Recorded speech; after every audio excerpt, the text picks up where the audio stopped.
I'll never join you! If you only knew the power of the dark side. Jumping right in, I heard you have a theory for why Star Wars and Oreos are connected, and I need to know what this theory is. It's not so much a theory as it is fact. Okay. So when you watch the Star Wars films, it becomes readily apparent that there's not a lack of Oreo cookies represented in this universe, whether it's the Galactic Senate, or whether it's the Stormtrooper masks and breathing apparatuses with little Oreo cookies in them. Yeah. Or whether it's a ship you may know as the Millennium Falcon, but those of us in the know call the Oreo Cookie Millennium Falcon. You can't have cookies without Star Wars, and you can't have Star Wars without cookies. It's a theory that I think I've diligently proven to be true. So yeah, I look forward to other Star Wars sleuths going frame by frame and seeing what I've seen. But I'm confident that this is the intention of the filmmakers behind Star Wars. I feel like this campaign is going to prompt that now of people just they can't separate It's got the two. to. Yeah. No, it's got to. So I saw in one of your promos that you are fully convinced, because this packet is like light side or dark side, and you are fully convinced you're dark side. So I have to ask, who is your favorite dark side character? I guess it's Sidious. You can't spell insidious without Sidious, and I feel like that's like reason enough. I also do love me some Kylo. You know, he's very temperamental, but like I can relate. Like it's being stuck in space makes you moody. You know, I wouldn't kill my father, but it makes you moody. So, you know, I relate probably the most to them. Plagueis. Guy lived forever, or was going to live forever until he didn't, till he was struck down by his disciple. There's some good ones. There's some good ones to pull from. It's a franchise full of, I feel like the villains are not the most interesting, but definitely one of the most interesting aspects of it. So when somebody says Star Wars to you, what is the first thing that just pops into your head and you're like, this is Star Wars? It could be a scene. It could be like a shot, imagery. Other than Oreo cookies? Other than Oreo cookies. So second to Oreo cookies. The John Williams score is probably the first thing that comes to mind. The first image that comes to mind is the iconic scene of Han Solo descending into the carbonite freezer and the exchange of "I love you, I know." It just captures the essence of like the romance, the love, the scope, and the drama, and the good versus evil theme that is so instantaneously epic and exciting. So those are the things that pop into my mind. I have to ask the most selfish niche question right now. I have such great affection for those videos you did during Murder on the Orient Express with like Daisy Ridley, where you're trying to get information out of her about the movies, because honestly, I would probably do the same if I had that opportunity. So I have to ask, Josh, are you a Reylo? I ship them. I mean, look, if you're going to be at a place in your relationship where you have such a strong connection, you can use the Force to FaceTime each other, I'm rooting for you. Like it's obviously meant to be. And you know, she pulls him out of the darkness into the light. So yeah, I'm a post-Snoke being murdered in cold blood Reylo fan. That makes me so happy. So I have one more like off-topic question, and then we're going to get back to the Star Wars and the Oreos. A lot of us at Collider are really excited about the Chris Farley biopic that you were directing. So I want to ask, what can you tease? Can you like, when do you start shooting? What time period in his life is it set? I can't tease much. I can tell you that it's based on the incredible book written by Chris's brother Tom and his partner Tanner called The Chris Farley Show. I can tell you what's inspiring me and the writers and Paul the brilliant Paul Walter Hauser, as we roll up our sleeves and start to map things out. There's a joy and a legacy that Chris's work has that is wholly unique. There are very few people that can universally make everyone laugh. Chris Farley was one of those individuals.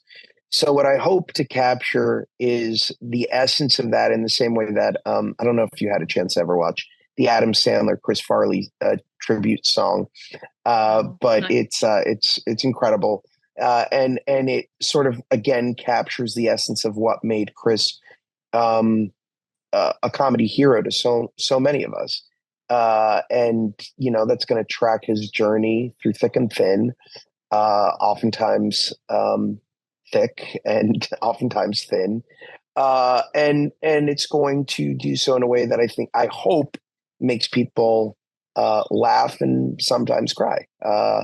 But we're really excited. We're at the beginning of it, but I think it's going to be really special.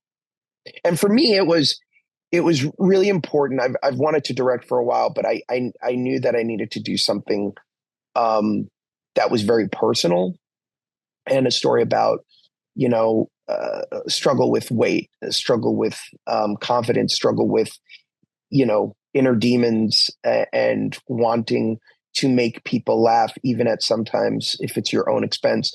Those things felt wholly familiar and recognizable, in part because I worshipped Chris Farley growing up.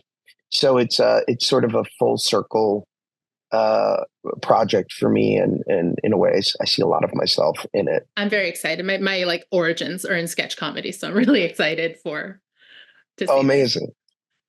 So circling back to Star Wars now. So you've been in Star Wars Rebels previously, but if you could return to the galaxy far, far away in any capacity, be it animated, live action, like what would you want to do? Who would you want to be? Maybe like Topher the Hutt, like his like badass nephew. I would honestly answer any call to be in Star Wars. Like Jon Favreau, if you're watching this, which I think you are, just call me. Let's map it out. If Jack Black and Lizzo can do it, I can find something to maybe I'm a tutor to Baby Yoda. Okay. Like maybe I'm teaching him just like what not to eat. He seems to eat like a lot of garbage. And maybe I'm his dance instructor. I don't know. What I do know is that there's clearly a role for me in this universe that has yet to be explored. They just moved to that little town. He's got to sign up for some after school program somewhere. There's got to be extracurricular activities. He's at that age. Yeah, exactly. It feels to me like me and deepfake Luke Skywalker walking together, kind of talking through curriculum, is a scene that Star Wars fans should want. I think we need it. I hope we can give it to them. I really do. Maybe we do a young Plagueis origin story, a prequel. You wouldn't expect me to be the ultimate Sith Lord who's then struck down eventually. I think that could be exciting. I like that this went from small town galactic dance teacher to what if Darth Plagueis, and with no in between. Maybe I'm Rey's brother. Maybe Rey doesn't even know she's got a brother, and I'm her twin brother, just to get symmetry. Because when you look at Daisy Ridley and you look at Josh Gad, you go, they have to be related. There's no other option. Which would then make you the Luke Skywalker of this new generation, because Rey and Kylo have got the Han and Leia thing. That makes you the Luke Skywalker. But you know what I'm really excited about, which is more likely than me playing any of these characters, is the special edition cookies that people are going to eat very soon. Because I have tried them. I tried both light side and dark side. Light side being blue interiors, dark side being, can you guess? Red. Red. Very good.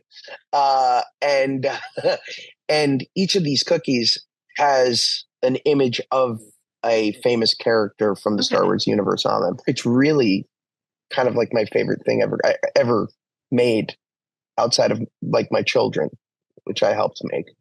No, they're really good. The other thing that I love about it is it's got, I don't know if you know this, but it's got original art on the cover that was designed by I saw the picture, but I didn't realize. That's really cool. Yeah. Yeah. So before I wrap this very up, exciting. On an Oreo note, other than these, which are obviously the best Oreos, do you have a special edition Oreo that's like, not special edition, like a flavored Oreo that's your favorite? It's wrong, but I love the fully chocolate covered Oreos. They're with the coating on it. In case that's literally that cannot escape. That is just like trapped in a cave, and you put that cave in your mouth, and you don't let the cookie see the light of day. Those are kind of my favorites. It's excessive. It's just it's a little, but I think it's worth it. It's worth it. Hey, Josh, thank you so much. I'll also say my daughter is gluten-free, and I've been somehow telling myself that the gluten-free Oreos are good for me. So I've been eating a lot of those, and they're delicious as well. Aren't Oreos vegan as well? I believe they are, but I'm not. But if I'm wrong, I'm not a vegan, then don't scream at me. But no, I'm not vegan, but I'm like, hey, that's healthy, right? Yeah, the words vegan and gluten-free mean you're going to lose weight. You have to. You don't even really need to exercise. You just eat those things all day, and you'll be good. I love this endorsement. Thank you so much. Thank you so much. And congratulations on the Tony nomination for Gutenberg. Thank you. Oh, thank you. Thank you. I really appreciate that.